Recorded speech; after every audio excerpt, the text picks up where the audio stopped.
Somebody pays full price at the RV show or at the new RV store, and in a matter of seconds, it's worth tens of thousands of dollars less just because they picked it up. Where does all that money go, Rick? It stays in our customers' pockets, Bob, because we sell those same RVs just a few years later. If it wasn't for new RV buyers, we'd be out of business. That's why we give thanks every year. You make it all possible. And that's NobleRV.ca. Japa Machinery Group knows that XCMG may not roll off the tongue, but Japa's team will help keep your construction jobs rolling on time and on budget with heavy equipment sales and rentals. Visit japamachinery.com to find out more. Weekly NFL giveaways, drink specials, huge screen TVs. The hits keep coming at First Round, Edmonton's NFL headquarters. Watch NFL football at First Round, and you could win a trip to your favorite NFL city for a regular season game next season. Catch NFL action Thursday nights, all day Sunday, starting with the Pro Bowl brunch from 10:30 to 2. Then Monday night with half-price boneless wings after 6 p.m. First Round, burgers, beer, sports. Downtown and Bourbon Street, West Edmonton Mall. Seriously, another door knocker? I really want to go solar, but these high-pressure tactics are exhausting. And their prices are unbelievable. Before we do anything, let's call Great Canadian Solar. There's a better way to go solar. Great Canadian Solar provides honest advice and fair pricing to save you from overpaying. They're easy to deal with and will never put pressure on you to buy. As a trusted local business for over 15 years, Great Canadian Solar will support you in your solar journey. Visit GreatCanadianSolar.com and call today to get started.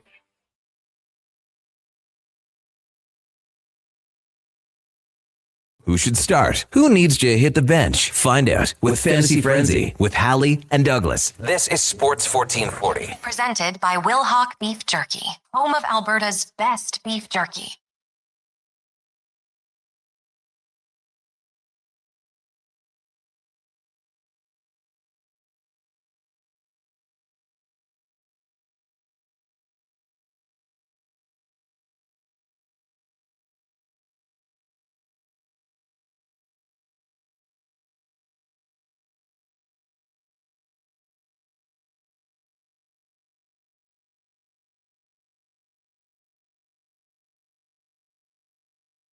Thank you for tuning in to Fantasy Frenzy here on Sports 1440. Connor Halley, Brandon Douglas, Josh Fenwick, Country Mac with you here in the Stingray Studios in West Edmonton Mall. The show brought to you by Will Hawk Beef Jerky, home of Alberta's best beef jerky. Online at willhawkbeefjerky.com.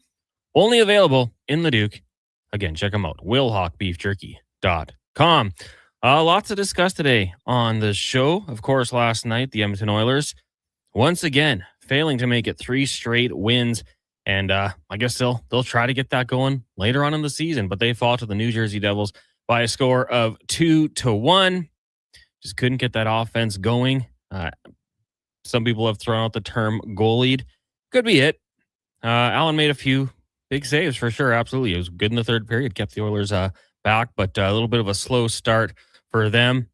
And now for the Edmonton Oilers, you turn your attention to the Pittsburgh Penguins on Thursday, who they have had some pretty good success against. Doesn't look like Leon Draisaitl will be back for that one. Kind of the discussion yesterday, so it might be another night of 11-7. Hope to see how it plays out. 2 goals allowed. When you score 1 goal in the NHL, you're not going to win too many games. We hear all the time, kind of a 3-2 league. Just not enough for the Edmonton Oilers. They just a little bit, I don't know, just didn't have it for the first couple periods there. Had a little bit of a late push, but in the end, not enough. We can talk some NFL. The Pakula family out in Buffalo. My goodness. Keon Coleman probably sitting at home, waking up to find out he's just been slandered by his owner. Just randomly. No need for it. Kind of interesting. The Buffalo Bills in an interesting situation. For the LA Chargers, Duke, I think that we really nailed it. Did you get your man? In our thumbnail with Josh Fenwick there. Never wrong, just early. Because I think I started talking about that in like November as Mike McDaniel would be a perfect fit for the LA Chargers. Yeah, as the Dolphins continue to slide, you're like, man, this guy sure looks like he is the making of the next LA Chargers offensive coordinator. When the Dolphins fired him, but like they kind of hesitated, I was like, oh no, they're keeping him. And then they fired him. And then I thought, okay, he's going to be a head coach. But I think this is a really good move for McDaniel. Go, get out of the spotlight, the head coaching thing. learn under Jim Harbaugh for a year, just kind of pick up maybe some traits from him and work with a potentially very good offense if they can stay healthy. So I'm fired up about that one. MTR actually broke the news officially for me because I had heard that he was in LA and, bowed out of the Cleveland Browns head coaching race. Sweepstakes. Now, he did that with a couple other teams, obviously, but the Browns were the only one that it was reported about. Like, he just didn't want to go there. And it looks good. Looking forward to seeing what he can do down in LA. How did the curling go for you last night out in the Burn? We lost again. Yeah, it hasn't been the best showing for the team. We actually we made a lot of shots, but similar to Monday night, spotted our opponents a little bit too much of a lead and tried to crawl back into it. Came down to our final rock. My sister, who's throwing skip stones, had a chance to. We would have needed to steal 3 in the final end to tie it, which seems very improbable, but in the situation, we had a chance at it, but couldn't make the shot. We lose to a team from the Stettler High School. Oh, which is not great, but I think a powerhouse out there. I think they might be a semi-regular team, and this sounds like an excuse. I guess it sort of is. I curl twice a year, once here. I consider the Farmers Bonspiel my warm-up for the Delburn All-Nighter, which is my real marquee event. It's where I thrive. I got a little more lubrication in the system up in the wee hours of the morning out there chucking stones up and down the sheet. My mom and sister curl a little more regularly, and then the other brother-in-law that's technically on the team was there last night in his usual role, was missing Monday. He curls also twice a year, but did not curl growing up, so he doesn't have the experience to fall back on and kind of get back into a groove. Long way around of saying we lost. We play again tomorrow night, late one. I think it's an 8:30 draw. I will not be there. The Critters are in action out in Smoky Lake. I'd already committed myself to that, so I will be calling for a sub on the curling team, and I hope they can win without me, and I can return for a C final or C event quarterfinal on Friday, I think is when it would be. So, you say excuses, and I think, sometimes it's factual, and reasonable people will say, yeah, that's fair. But it's your haters who are going to call it an excuse. Yeah. It's always the haters. Listen, we lost. I do think I personally curled okay. Like at this point in my curling career, pretty poor career, if I can make 50% of my shots, I'm happy. I'm happy. And I think I was over that mark last night. I made some good shots, much better than I was on Monday, that's for sure. A little surprised you guys didn't bring out Josh Fenwick. Josh, maybe next year. Well, actually, I might have to see him in action and actually convince him to bring a team to the aforementioned Delburn All-Nighter this year. That seems like an area he will thrive as long as his dry January doesn't stretch into February and March, and he's back on the wagon, because it's a real party scene. He can bring his crew, see how they handle themselves out in the sticks. I thought maybe Josh would just lock in and go sober that weekend or that night. No, then you just get ridiculed, because then if you win when you're the only team that's not partying and drinking, it's kind of like, dude, this is the all-nighter. What are you doing here? Yeah, go enter a real bonspiel. That's what you should be doing. I was just looking at it right now. Last year, the Edmonton Oilers, it's between 11 and 12. I was counting. My computer hesitated a little bit, kind of butchered my counting abilities. 3-game winning streaks. Or more. 11 or 12. I can go back and count that again. Double check that. I believe you. Yeah, they didn't have one for a while, but November 9th, they kicked one off, winning 3 straight. They then won 3 straight from November 23rd to the 30th. Then they went on a 5-game heater in early December. Really ramped things up. Another one in late December. Into January, they won 8 of 9. Had another little 3-gamer against Buffalo, Vancouver, and Seattle. Down the stretch, the New York trip was kind to them. Went out and beat Utah as well to make it 3 straight. And then had a Pacific Division 3 straight wins: Calgary, Vegas, San Jose. And then just before the season ended, they won 4 of their last 5. So they've done it before. I know. I think Gregor had the stat no team that's won a Stanley Cup has ever not won 3 in a row. I don't think. You think about it. It would be tough to make the playoffs without winning 3 games in a row at any point in an 82-game season. Now, the Oilers are on a nice little string of basically 2 of 3, essentially. That's a good points percentage, especially when you mix in an overtime loss as some of those third games out. But we know that that's not necessarily a sustainable model to just lose every third game exactly. Like, you're going to lose a couple in a row at certain points. Yeah. And to counter that, you need to win more than 2 games in a row. If you were to go win 2, lose 1 for the entire season, you'd win 54 games, I believe. That's pretty good. That'd be all right. That would absolutely get you in the playoffs. That would get you through every round in the Stanley Cup final, right? So the playoffs. I mean, as long as you, it would get you through. You would win every series in 5. Oilers in 5. Pretty good. But like you said, the losing streaks happen too. I'm wondering, and come playoff time, some of the quote unquote free spaces on the bingo card aren't as readily available. Do you think like the Oilers? I don't know how much it matters. Like this could all just be a coincidence. The bad game just falls on that third. Do you think it's creeping into their mindset? Do you think there's a discussion like, okay, we got to win the third because everyone else is talking about it? We chatted about this with Kevin and Schlemmer this morning. I don't think it's to that extent.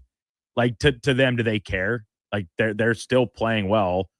Maybe for the first 40 minutes last night, not so much. But the point remains, they are in a playoff spot. They look like a playoff team and are, matter of fact, still kind of vying for the division title, which is something that has also eluded them for a very long time as an organization. So I don't think there's much thought of it inside the locker room. Like, I'm sure they're aware of it, but is it like a dark cloud that's lingering over them? No, I don't think so. Schlemmer said this is purely a media storyline, so take that for what it's worth from a guy with several hundred NHL games under his belt. That's what I think too. But I mean, like, they can't. There's no way it hasn't been mentioned at least once, right? Like, man, what's going on? I feel like it has to be discussed. Even as long as you're winning more than you're losing, and you're staying in the hunt for the top spot in the Pacific, you're okay. But I don't know how it hasn't been like brought up. Like, what's going on? That third game, and to look so good in the other 2, opponents matter, of course, but just one they couldn't get going. 2-1. Not like saying they played a horrible game or anything, but like we said, you score 1 goal in a game, not great chances. MTR says this guy can't win a Delburn curling game. He expects to hit a Scooble fastball. What do you think about that? The claims on this continue to get more and more exaggerated. It goes from 100 at bats to now it's 100 pitches. Now it's only 10 pitches, essentially, I get to try and hit it. And now it's Tarek Skubal throwing those 10 pitches. Yeah. So, let's put the brakes on this. And to counter it, I will say, first of all, really stiff competition down in Delburn. That's curling country, my neck of the woods. And also, curling's a team sport. We're talking mono-y-mono, batter and hitter. Yeah. I could out-gamesmanship Tarek Skubal. I couldn't, but I'm gonna say that because of MTR's unnecessary slanderous comment.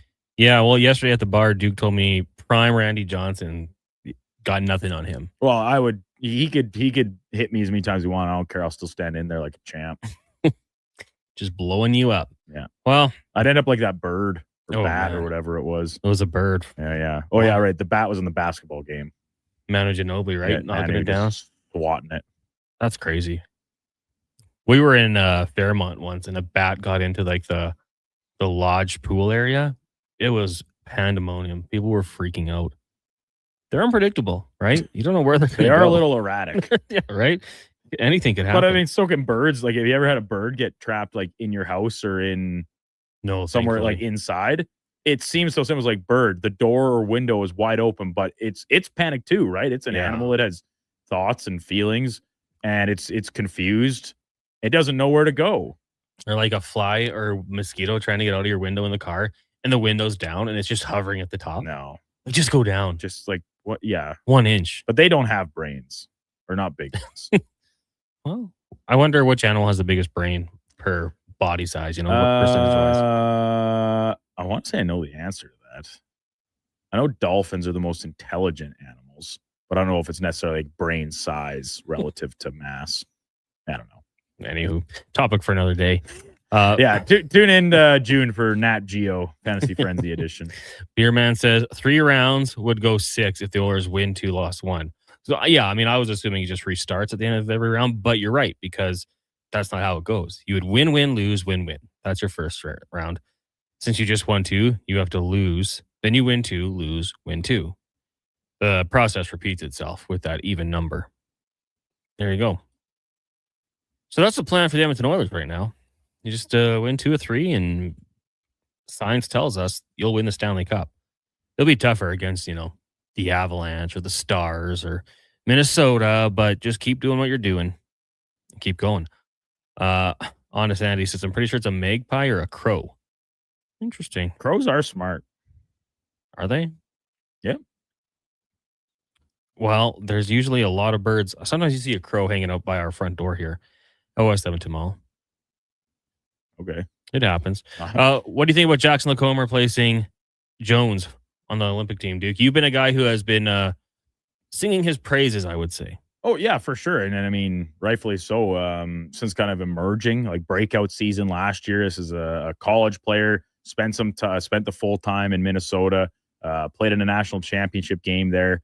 This is kind of coming to a head for him, the opportunity to represent his country on what is a very good American blue line, right? And Seth Jones, who has rejuvenated himself quite a bit since landing in Florida, escaping from Chicago and that whole debacle, since coming over from Columbus. Tough for him. You never want to see guys get injured, but there's a player that's earned it. And I think maybe raising a few eyebrows across the hockey world, if they're not huge late night watchers of West Coast hockey, that aren't as familiar with his game. But, a guy like Adam Fox gets left off. The Rangers are a dumpster fire this year. The Ducks up and down. But even amidst the Ducks' struggles, he's a player that you can watch on almost a night-to-night basis and say that is the best defenseman on this team by a pretty wide stretch. Great skater, solid at both ends of the ice. I don't think he'll be asked to man a power play unit when you look at the other group or other guys available to the Americans, but probably kill some penalties and log some decent minutes at 5-on-5 should he end up drawing into their top six. Yeah, last year was probably the breakout year for him. Absolutely. Obviously, he got rewarded with a contract extension, big money. People, I think, surprised then. And you're right. I honestly do think that a lot of people, just with the Ducks playing a lot of their games at, 10 p.m. Eastern time, probably don't see him. Like last night's game for the Oilers. Yeah, absolutely. It's just it's a little bit late. And you miss out. It's human nature. You need I don't sleep. understand, Connor, and we've talked about this. Hundreds of people have talked about it. Like, the reason the game was so late last night is because it's a national broadcast in the States doubleheader. Yes, sir. Is or is not their prime market on the East Coast? Yeah. Right? That's where most of the people are. It's just a numbers game. Now, can you not just start the early game a half hour earlier? Or if the games overlap by a half hour, is that the world's biggest deal? I wouldn't think so. Why in this doubleheader format of sports can you not drop the puck until the previous game is over? Well, and the thing is, Duke, they started it at 5:30. It was the Dallas-Boston game. Oh, good. So it was it wasn't even the standard start time. They pushed that back too. I don't understand it. I really don't. So for Stars fans, it was actually earlier. It was a 6:30 start for them. It was in Texas. Yeah. Yeah. So hear me out. Maybe when you do those double headers, you do just a game that's on the East Coast. Now, with Jackets and Sens, Lightning Sharks, that could have been something. Wasn't the most intriguing game. Canadians Wild, actually. That would have been the game to show. Mm-hmm. Go doubleheader there. Started at 6:30 Eastern time. That's just if you and I ran the NHL, though. But there's people way smarter than you and I. You know what else I would do if I ran the NHL? Eliminate the instigator penalty? Sure. Not where I was going to go, but sure. You didn't like that one last night? I think the instigator penalty is fine. I believe the 10-minute misconduct that automatically accompanies it is really stupid. Yeah. Time and place, right? Like, at the referee's discretion. That's why you have a referee and not everything is purely black and white. They have discretion in the game to be like, all right, this is in the third period of a lopsided affair. This team's trotting out their fourth line every second shift to try and send a message.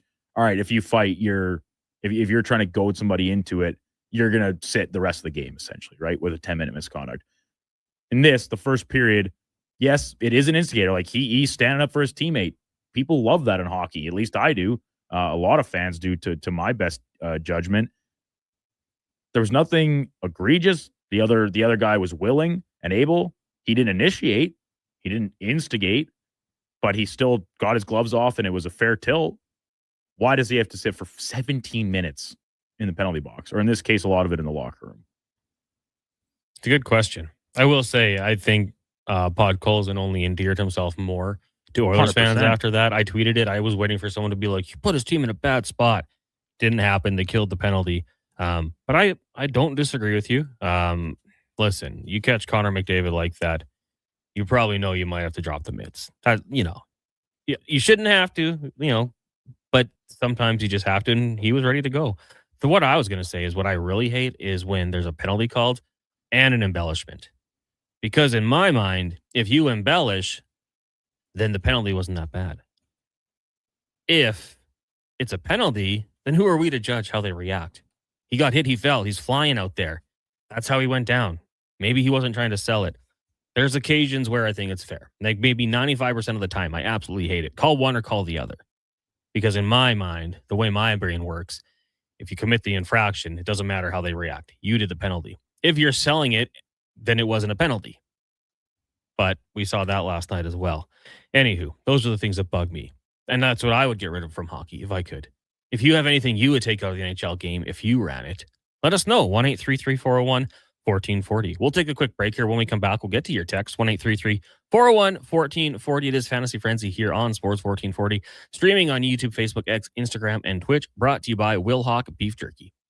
New Year's resolutions. We all make them. We all say we're going to start eating healthier or going to the gym or starting that new hobby. But at GS Construction, we actually follow through on our New Year's resolution because it's the same every year. We promise to set the groundwork, literally, for another year of progress and growth. And we've stuck by that resolution since 1974. So start that all-you-can-eat diet. GS Construction is going to start planning right now for the year ahead. For more on what we do, visit gsconstruction.ca. When picking a New Year's resolution, try to avoid things you have no influence over. Like bringing home the cup? That would be awesome. But completely outside your control. Instead, pick something you can control, like bringing home some Will Hawk beef jerky. That would also be awesome. But what if we brought the cup home to Canada and it was filled with Will Hawk beef jerky? Okay, I'll allow it. Will Hawk beef jerky, only available in Leduc. Get yours today because you don't win cups with salad. Hi, Mike here from Northgate Chevrolet Buick GMC. Happy New Year. I just wanted to take a moment to say thank you. Thank you for everything in 2025. With your help and your support, we fed almost 500 families. We donated to various charities in the Edmonton area, and we're going to do it again in 2026. Please stop in and see us today, 13215 97th Street, or visit us online at northgategm.com. You're in Northgate country. This Sunday, it's high-impact family fun that's second to none. See Oil Rumble 3, an afternoon of wrestling in Ice District. Catch all the slap shots and suplexes as your Edmonton Oil Kings battle the Saskatoon Blades. It's Family Fun Sunday with face painting, bouncy castles, plus pregame and intermission Love Pro Wrestling matches. And Calmont Kids food combos are $10 or less. Value that hits harder than a steel folding chair. Edmonton, Saskatoon, Family Fun Sunday, and Oil Rumble at Rogers Place. Great seats at Rogers Place start at only $20 at oilkings.ca. Hey, Edmonton, did you know a local Play Alberta winner scored over $500,000 on Mega Jackpots Ocean Bells? Think about the season tickets you could lock down with that kind of cash. From major casino winners every hour to jackpots worth millions and hundreds of popular games to money that stays in the province, there's never been a better time to sign up for Play Alberta. Download the app today to get started with casino, sports, and lottery all in one app. Must be 18 plus to play. When you gamble, use your game sense. This hockey season, before every game, check out the pregame show with Andrew Walker on Sports 1440. It's brought to you by Titan Supply, your only source for rigging, lifting, and hauling products. Visit titansupply.ca. Diablo Boots sells only Canadian-made work and biker boots made by Canada West. No American or boots made in China, so no tariffs. All of Diablo's boots have replaceable soles and heels for longer life. Sizes 6 to 14 EEE. Buy quality, buy Canadian. And support Canada West and Diablo, the two best names in the boot business. So save on boots by Save on Foods. That's Diablo Boots, 3340 Gateway Boulevard on the east side of Save on Foods. Buy Canadian. They're terrific. He's heading into the driveway. Temperature's dropping fast, folks. He opens the hood and, oh no, the battery's on thin ice. Yeah, that's a tough break, Tim. I mean, you can't expect to compete and win with weak parts in your game like that. But wait, he's made a clutch move. He's gone to Napa Auto Parts for the win. They've got batteries, winter-grade oils, antifreeze, and wiper blades built for cold Alberta conditions. That's a championship play, Tim. With over 85 Alberta locations, visit your local Napa store today or shop online at napacanada.com. That's Napa know-how.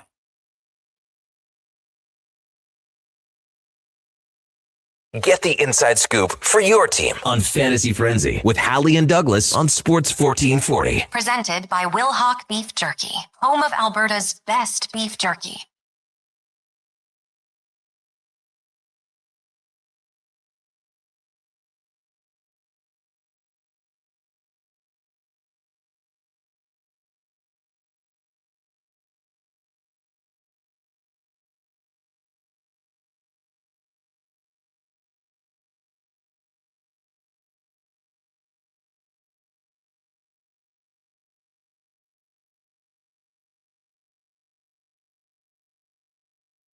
$11:24. Welcome back. It's Fantasy Frenzy here on Sports 1440, brought to you by Wilhauk Beef Jerky, home of Alberta's best beef jerky. Connor Halley, Brandon Douglas, Josh Fenwick. I just change the nickname every time I mention intern Mackenzie. Big Mike joins us, in with us for this week, next week, probably the week after. Eventually she'll be on with Low Tide. And then, Mackenzie, that's when you're going to get your airtime. Low Tide will be talking to you about everything. Text us 1-833-401-1440. We threw some questions out there for you. If you were in charge of the NHL, any rule you would remove or implement even, you can let us know. This segment brought to you by elksnation.ca, 2-weekly podcast with Eddie Steele and Declan Kruger breaking down the green and gold, the most in-depth Double E football coverage online. Check it out. Not only podcasts, you can watch the video on YouTube or articles as well. elksnation.ca. Now, if I dive in here, before we get to the hockey stuff, MTR says it's pretty telling for the Eagles and hurt specifically that some of these guys are passing up that OC gig. Dable and McDaniel both didn't seem interested at all. They will end up with Josh Allen. And the Bills, I think, as head coach. I saw that. That would be an interesting one. Dable obviously had some good success with Josh Allen as his OC. The familiarity would be there. He's got head coaching experience, probably learned from his time in the New York Giants organization. So, yeah, I mean, when you fire a coach at that point, some of the big names were already scooped up and you're kind of waiting on who might be around. That would be a seamless transition, I would think. As for the Eagles' job, I think there's questions around it. You know, like A.J. Brown, what's going to happen there? How much does Saquon have left? I mean, I see he was still really good this past season, but not to the levels of the year before. And yeah, I think Jalen Hurts has some questions for sure. Like there are some games where he didn't help him win. So I don't know. I think for McDaniel, it's obviously just a chance to go with Herbert. I think that's going to be a lot of fun. If that offensive line stays healthy, they got a good group there. I'm sure they're going to invest in the interior. They have a lot of cap space to work with. Got some nice young receivers, nice running back, tight end with some potential. I'm fired up for that one, to be honest with you. I hope they bring in some, maybe some speed. Rashid Shaheed. I mean, I'm maybe higher on him than most, but that guy can absolutely stretch the field. And yeah, I mean, Daniel schemes up some pretty nice things. Gets the run game going as well. MTR says Hampton to the moon next year. Yeah, I think if he stays healthy, offensive line's good pass attack. Fantasy-wise, he should be a first-round pick. Elevator Darren says, what do you guys think about what happens to Panarin after the season? There was a lot of noise about him going to the KHL after the season, and the Rangers aren't extending him. I have him in my 5-keeper banger head-to-head category league and don't know whether I should try to trade him or wait and see what team he lands on. I'm out of the playoffs and currently selling, but considering keeping him in case he lands on a top team and re-signs. Good question, Darren. If you have these thoughts and hesitations, I'm just assuming other teams were, so I don't know what the return would be for Panarin at this point. I kind of like the optimism in keeping him and, hoping that he goes to a contender and, lands on a good team's top 6 and puts up some points, Duke, what would you do with Panarin? In this specific scenario that Darren has laid out, if your team is in a down year, a rebuild year, like he's having a strong season still, right? Despite the Rangers' struggles and particularly offensively at times, and doesn't look like they're going to make the playoffs. I would trade him. Like if it's a five keeper banger head to head category, recoup some assets, whether it be in forms of like, draft picks or maybe some young guys that look like more promising keepers. Because if there's a team in your league that is in a championship window or thinks they can win this year, like Panarin still has a lot of value. Holding on to him, I think the risk runs a little higher than maybe the reward could possibly be. Because if he gets traded here before the deadline, there's no guarantee he's going to re-sign on that team either. And we know Russian players have a tendency about where they like to play when they have the choice.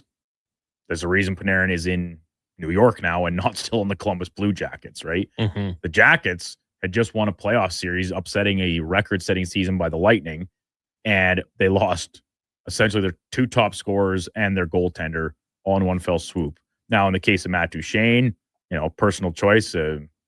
Maybe it's tough to say purely Russians don't want to play in Columbus, because I don't know if anybody really likes playing in Columbus necessarily, even when they're having success. But you see Bobrovsky jet to Florida, Panarin, to New York. Those seem like the most popular places for the Russians to land. I think LA, Chicago, like major cities, right? Yeah. That's where it does seem like Russian players prefer to plant some roots down. Miami. Panarin's closer to the end than the beginning of his career now. Production's still there, but he's a bit of a one-dimensional player. It's funny you mentioned Duchene in Columbus. What a blip on the radar that was. It's tough for to me. even remember, really. Yeah. But yeah, Columbus kind of went in all in that year. And rather than trade away any of those expiring UFAs, they hold on to them, win a playoff series, and then lose them all. Crazy. Even like this time in Ottawa, I know that was overlapping, obviously, like traded away, right? But it's crazy. That was a good draft class when you go back and look at it, essentially. Mm-hmm. Some bad picks, as per usual. As is any draft. But Tavares, Hedman, Duchene, Vander Kane, Braden Shen, top 5. Ekman Larson, Kadri, Scott Glennie, unfortunately, only played 1 game. Weak Kings legend. Yeah. Magnus Parvey. Ryan Ellis, who, in my mind, played on 18 World Junior teams. It's like, every year this he was guy's there. back again? Every time he was there. Zach Kassian, Kulikov, you got Letty at 1,000 games. Chris Kreider's going to get there. Marcus Johansson at 1,000 games. Kyle Palmieri. Good draft class. Let's get into the inbox here. 1-833-401-1440. Tiger says, if a guy deserves to be punched in the face, there should be no instigator. We asked what rules you would get rid of. Jay in Victoria says, I would get rid of the current rules for points out. Either 3 points for a regular win or get rid of the loser point. 3 points for a regular win. Regulation win. Yeah. I believe regulation is derived from regular in Latin. Oh, okay. I don't actually know. Didn't know that was in your bag. It's not. I made it up. That'd be interesting. James says, I've said this before, but if a penalty is taken in the dying seconds or last minute, I'd like to see the team with the power play have the option of a penalty shot. That's an interesting one. Like teams just commit the most egregious foul with 5 seconds left to negate a good scoring Remember chance. when McDavid was just who tackled him? Oh, I can't remember. Was it the Canucks? Yeah, I think you're right. Connor Garland, Mackenzie says. Mackenzie knows it. And it was like, Oilers fans are ticked off, but I remember thinking, like, that's a great strategy. So, James, I actually like that one. That, like, if he tackles him, all right, a penalty shot has been awarded because there's only 17 seconds left. James, I'm with you on that one. I like that idea. Miguel posted a video, said, the NHL posted a video on YouTube, said, McDavid gets caught red-handed with a replay of that penalty. You'll never meet a league that hates its stars so much and randomly loves Florida and Vegas. Yeah, it's kind of weird to post that. It's just a penalty. Gotcha. Not really that great. AZ. I went to the Canada-Mexico game at the Ice Teca, and in the same seats, it was $65. Now it's $120. How? I don't know. Warmer weather? More hype around it? That would be my thing, because the last game here, it was like a qualifier game, right? Yeah. Right. And this is, I get it. It's a friendly. It's still a friendly, but it's in advance of World Cup games being played. Not here, but only a few hours away in Vancouver, and obviously across the rest of the United States. So I think circumstance and lead up to the actual World Cup, it would be why. That was like the hype, as you say. 5 years ago. Did you go? Yeah, I just brought it up on Instagram. My post. Was it in 2016? Are you going on that trend? Post your Ice Teca games? 2021. There is a picture of me, Lieutenant Eric, and Hernan, and LTE's wearing the same hat as you, for what it's worth. The same hat as me? Yeah. This is an old trapper's hat, I think. I got it from Reed Clark. Yeah, that's it. Nice. There you go. I don't know. It's a business. They can make more money. I think it just comes down to that. Now, I think this time, if they're a little smarter, way more merch. Merch was tough to come by at that game, but bring a lot of merch. You're printing money. Go get it. More text here at 1-833-414-40. Chad.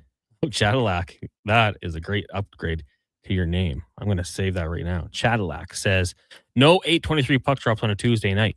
Yeah, that's a pretty simple one. Duke had it earlier too. Like, start the Eastern game a little earlier. Get them both in, or let them overlap. Okay, we join this game in progress.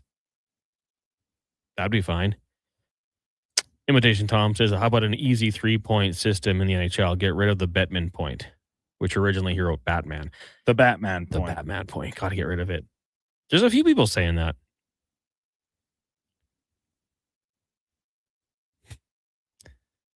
Harry says, with the U.S. unrest, the World Cup will be a mess.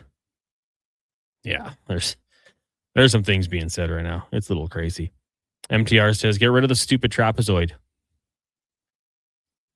Duke, what do you think about that one? That one hit home? I'm kind of torn on this one because it was put in place originally to try and increase offense. And that might not really translate at face value, but because goalies like Marty Turco and Marty Brodeur especially had become so good at handling the puck that teams, if they dumped it in, it was a free breakout the other way. Because Brodeur, Turco, whomever would come out into the corner, didn't matter, they had free range, and they would make a breakout pass, and the team would be back the other direction in no time, back into the neutral zone, back into non-offensive territory. So now it's funny because there are way more excellent puck handling goaltenders now than there were in 2005, 2006. Almost every goalie can play the puck with at least a reasonable level of confidence now. But at the same time, they're so good at it now, we could see them spring offenses the other direction. And with the way the pace the game is played, I wonder if letting goalies go out and, make breakout passes from the corner rather than trying to tee it up from behind their own net, does that send their team back the other direction quicker and maybe lead to more offense as a result? It's like a catch-22. You can see both sides from the original implementation to where we're at now. I don't have a firm answer on where I would stand on one way or the other. I think if they did it, I would be interested to see how it plays out, but I also don't mind them just leaving it how it is. Let them go anywhere, but then they can get hit. Yeah, but yeah, like that, even as someone that has played the position at a couple different, levels, I do get really mad about how goalies think they're invincible out there and think they can do what they want and not face any repercussions in the form of contact or interference penalties when they're trying to throw picks behind the net and stuff like that. It's sort of similar to the quarterback situation in the NFL where they just do what they want and expect the calls to go their way. Yeah. The Mahomes pulling up right at the sideline just to get hit and draw a call. Mahomes. Well, now he's hurt. Tinker says, hey guys, I think most rules are pretty good, but having an extra referee watching the game on a few monitors would catch the embellishment when there's a high stick and the guy yanking his head back like he got shot. The way they don't have to go to the monitor and look up the stuff, the extra referee would be watching the game already. Yeah, I don't know, man. If I got hit in the face with a stick, my head would do the same thing. So that's one of those things, like how they react. Like, oh, he acted like he got shot. They got a stick in the face. That would hurt. Yeah. Just because you didn't get speared right in between the eyes doesn't mean that it's not human instinct to react. And in this case, it's away from contact usually. You and I have always landed on the same side on that, Connor. But the eye in the sky referee has been floated around in the NHL, in the NFL. Same thing. I see pros and cons about, like, you don't miss egregious things that way, but also it's kind of like you're taking away the nature of the game, right? Like there's still a human element. That's why I'm anti-robot officials, robot umpires, referees. Players make mistakes. Referees make mistakes too. But we don't pay to watch the referees. But and that's what I mean. Like, you want them to make the right call, but I also don't want it just to be done by a machine. I'd be good with the eye in the sky. There's still a human element to the game, even from the officiating side. If they could do it and it's like 30 seconds or less. Yeah. Message right down to the guys. Okay, guys, you missed a call here. This is what it is. Then I'd be fine with it. But if it's taking 3 minutes, then I think I'm with you. Then just let the on ice officials or on court, diamond, whatever it is, let them handle it. Sasha says, shout out to Stars legend Scott Glennie. He turned out to be a stud for me in NHL 11, though didn't find the same success in the NHL. Those players are the best that you had in a video game, and you turn them into a superstar, and then in real life, you're just attached to them, and you can't understand why they can't figure it out or have success. Buddy. It's like, come on, buddy. I had you as a 50-goal man in your third season. Why are you playing in the AHL? Roosevelt Colvin in the NFL. Played for the Bears as like a defensive end. Was a good player, went to the Patriots, won Super Bowls. But I would always sign him as a free agent. He had like 87 speed. Unbelievable talent right there. So that's the one that stands out for me. Did you have a player like that? Yeah. Well, several. And the worst part, when you get like 5+ years deep in, say, like a dynasty mode on your NHL team, and the players you're drafting each year are not real players. Yeah. And like, there's one name that I remember forever because he was in the game each year, however many years down the road. He was a Finnish defenseman, Teemu Ahonen. He was awesome. Did you try to draft him every year, every new year of the game when he'd come up? He was a stud every time. Slick skater, offensive. Yeah. I don't know. Like, it's just stuff like that just sticks in your brain for a reason I can't explain. Now, last name, do you remember how it was spelled? Ahonen, maybe. So I just looked that guy up. Turns out he was a player. Really? Now, I don't know if this is the same player in the NHL video games, but yeah, he played for, it looked like he played the World Juniors and then played pro till 2011. Put up some good points. Maybe that was a real guy. But he was a forward in real life, so maybe. Yeah, but that's, I very, very distinctly remember it was a defenseman. Absolute stud. We'll take a break here. When we come back, more text and let you know what's coming up on the Lit on Flowtide and the Jason Krager Show. It is Fantasy Frenzy, brought to you by Will Hawk Beef Jerky. Hi, I'm Colin Livingston, president of Cantork. We've been tightening bolts and redefining our industry for 25 years. Yes, a quarter century, and we're just getting started. Check us out at cantork.com. Our tools age better than I do. Looking for the perfect gift? Give the gift of great taste with a Loca Quality Market gift card. Redeemable at any Loca Quality Market or Loca operated restaurant. It's a treat for food lovers. Ready anytime. Grab yours today at loca.ca. Action Electrical Solar Team is now making a play for sustainability and savings. They're specialists in powering up for a greener future. That's the strategy. Designing and installing high-efficiency solar panels. They're helping homes and businesses combat rising utility costs by harnessing the power of the sun. A smart move for efficiency and the environment. Hire the Action Electrical team to bring home a win for your project. Visit actionelectrical.net. This hockey season, before every game, check out the pregame show with Andrew Walker on Sports 1440. It's brought to you by Titan Supply, your only source for rigging, lifting, and hauling products. Visit titansupply.ca. Actions speak louder than words. Japa Machinery Group puts your construction plan into action with XCMG construction machinery you need. Available for rental or sale. Learn more at japamachinery.com. A pizza from Papa John's is already pretty great, but you know what's even better? 2 pizzas from Papa John's. For a limited time, get a medium one-topping pizza for only $6 when you order any large specialty pizza at regular menu price. Whether you're feeding your family, your team, or yourself, get your next meal from your locally owned and operated Papa John's with a $6 one-top medium when you order any large specialty at regular menu price. Better ingredients, better pizza, Papa John's. Oh, new year, new me, right? How about a resolution you'll actually enjoy? This January, resolve to get a better ride at Nisku Ford. It's the New Year, New Ride event. Leave last year's vehicle in the rear view mirror and start 2026 in a brand new Ford. Get rebates as high as $10,000 or choose interest rates as low as 0%. Now that's a resolution you can stick to. Visit Nisku Ford today or browse our new inventory at niskuford.ca. Above expectations. Across rural Alberta, volunteers and community groups work hard to make life better for their neighbors, creating new playgrounds, better rinks, and gathering places that bring us together. Vision Credit Union is proud to lend these local heroes a helping hand. Apply today for a Helping Hand grant up to $10,000 to support your community's next big idea. Let's make great things happen together. Applications are open until January 31st, 2026. Learn more at whatsyourshare.ca.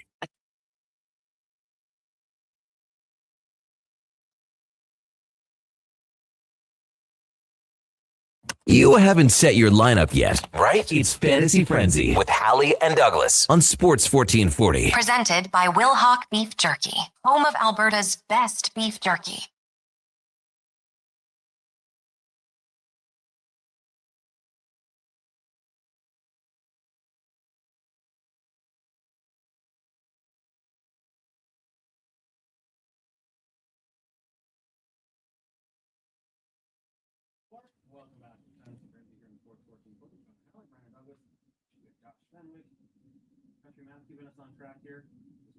Through here on this Wednesday morning. Coming up next, you got the Lowdown Flow Tide. Kevin McCurdy will join them from noon till 2. Of course, Declan Kruger as well. Maybe they'll talk a little bit about the situation with Keon Coleman and the Buffalo Bills. And then at 2 o'clock, it is the Jason Greger Show. We'll have Mike Rupp join us from the NHL Network. Matt Barrett, voice of the Oil Kings. You know, Oil Rumble 3 is this Sunday down at Rogers Place, presented by Sports 1440. If anybody wants any ticket information, let us know. 1-833-401-1440. I'll pass it along to you. We'll have Cam Tate's 2-minute warning. We have Tyler Yaremchuk from Daily Faceoff and Oilers Nation. We've got the business of sport with Rich Winter. At 5 o'clock, we got Spec, and then at 5:20, we'll head out to Seattle. We'll be joined by Ian Furness of 93.3 KJR Seattle. Talk some Seahawks, maybe a little Kraken. Of course, the Seahawks in action this weekend, taking on the Rams in the NFC Championship game. The Kraken, they've lost 4 in a row, but they're lingering. They have a game in hand. If they win said game in hand, they're tied for a wild card spot. I feel we slander them a lot. We talk about the Kraken like they're not that good, but they just hang around. That's what last time I talked to a Seattle guest, that's what they told me. Well, they're a point out of the playoffs. So we'll talk about that and more. Keep it locked here on Sports 1440 throughout the rest of your day and into the night, because we got Fox Sports all night long. Live sports talk radio. Can't get that anywhere else. 24/7. Big Rig says the instigator is kind of dumb, but I think it should be there. The fights off clean hits do not need to happen. Yeah, I'm with you on that one. I don't love that. Clean hit, you're obligated to fight. It's just part of the game. Greater Man Jay said, I think Bod Colson was nice. He could have led with a haymaker, which I would have tried specifically if I knew I was getting a 10-minute misconduct. Yeah, I kind of thought like they squared up. Whatever. It is what it is. It's done. Pod says, I'd get rid of divisions, just make conferences, and top 8 in each conference make the playoffs. I don't dislike that one. So right now, not that much would change. Nothing would change, yeah. It'd be the same in the West. If I scroll to the East, still nothing would change. I guess Buffalo and Boston would be higher seeds than number 3 Pittsburgh. but Pittsburgh would still be in the final playoff spot, 1 point up on number 9, Toronto. But I guess it would affect seeding. So, yeah, I don't hate it. Don't hate it at all.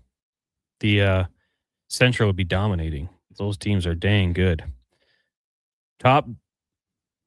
Different name. Bill says the rule I would get rid of is puck out of play in own end resulting in a penalty. Change rule to penalty if intentional. Also, any puck removed directly out of play anywhere on the ice results in a defensive faceoff and no change of players. I don't mind the second half of that one. Duke, do you think NHL players are good enough to make it look unintentional?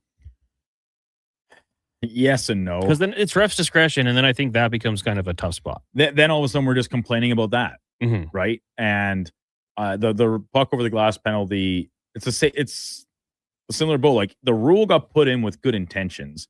Now it's unfortunate that it is not always intentional, but the reality is, like, how often do guys intentionally shoot the puck over the glass? Maybe it did. Maybe it did happen. Not anymore. In the previous, no, never now, because you're getting a penalty for it. So I do think that there's even intentional or not, there's reasoning behind it, because like if you're hemmed in, you're under pressure, you're dog tired, you can't make the correct play, the correct decision because your brain's cloudy and you're short of oxygen, you're dead tired. You boom. It's the same as like taking a hooking penalty in those same spot where you've been hemmed in for 2 minutes inside your own zone. So yeah, I think that one would be tough to implement, tough to enforce, and as a result, probably best just being left alone as is. Jane Victoria says, sure, get the trapezoid out and make the goalies fair game. Ha, will never happen. You're right. But funny. Rod. They wear equipment just like everyone else. Why can't we hit them? They have helmets on. They should prep for it. Absorb the hit. Rod, who is, I will say, known LeBron hater, says, tough being a ref in a game when LeBron's playing. He gets touched and he always looks like he gets shot. Well, okay, Rod, it's not just LeBron. I mean, a lot of NBA, SGA has been called a foul baiter. Yeah. What's the term for the Oilers? Power play merchants. Right. Free throw merchant. So yeah, LeBron does it, but you play in the league this long, do what he's done, you get those calls. SGA does it. They all do it. It works. So why wouldn't they?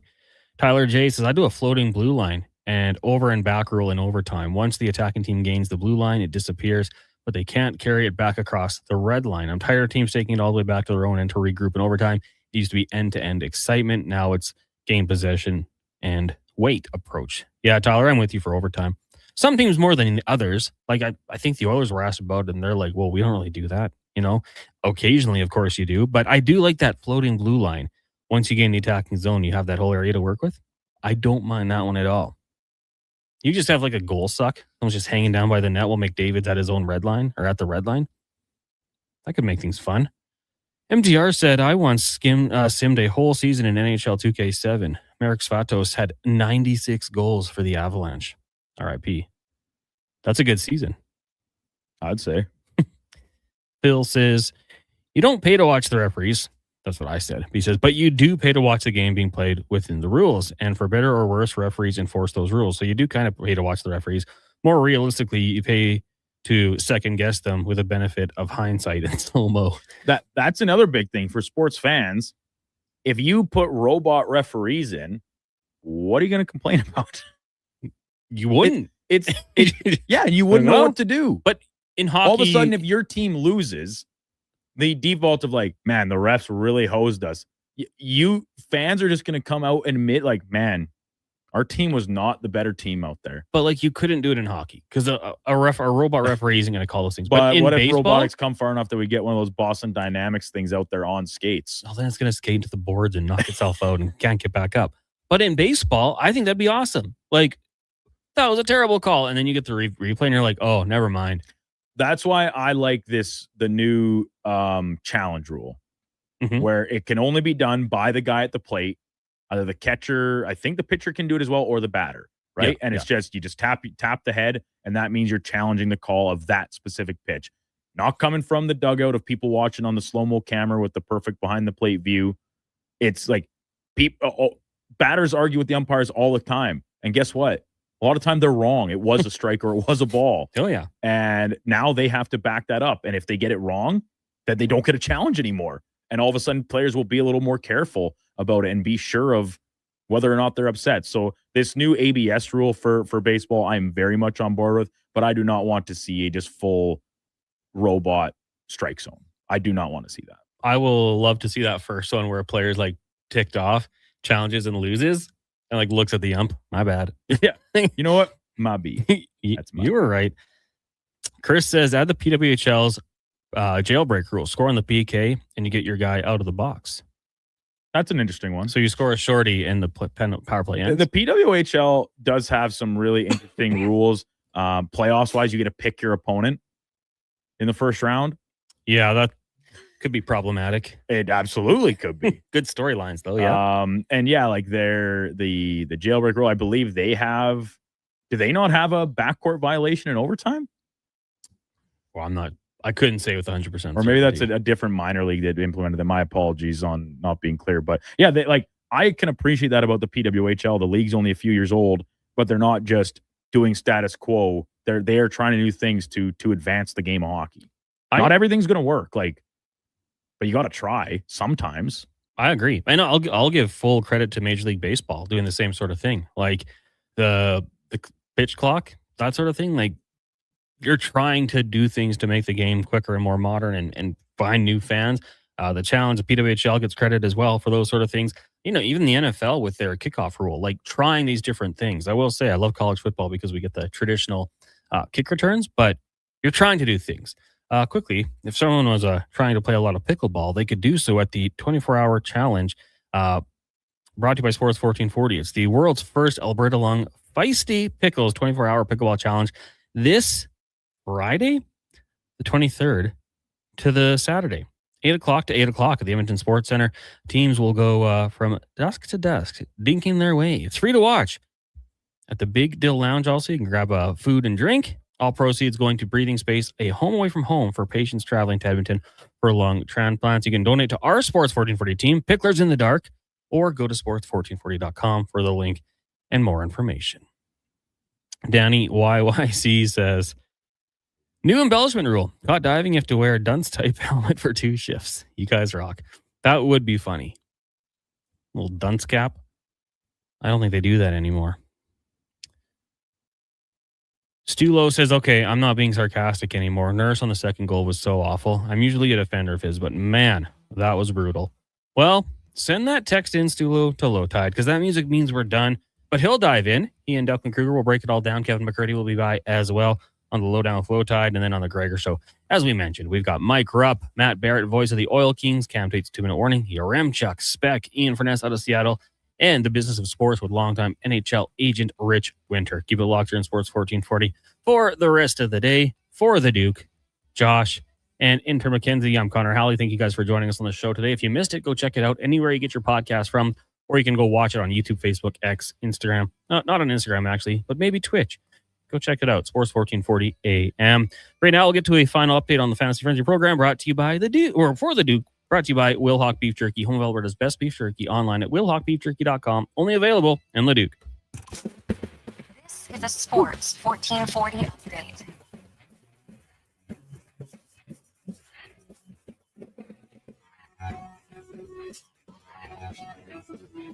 Six-game slate in the NHL tonight. Maple Leafs hosting the Red Wings to kick things off. The Ducks are in Colorado against the Avalanche.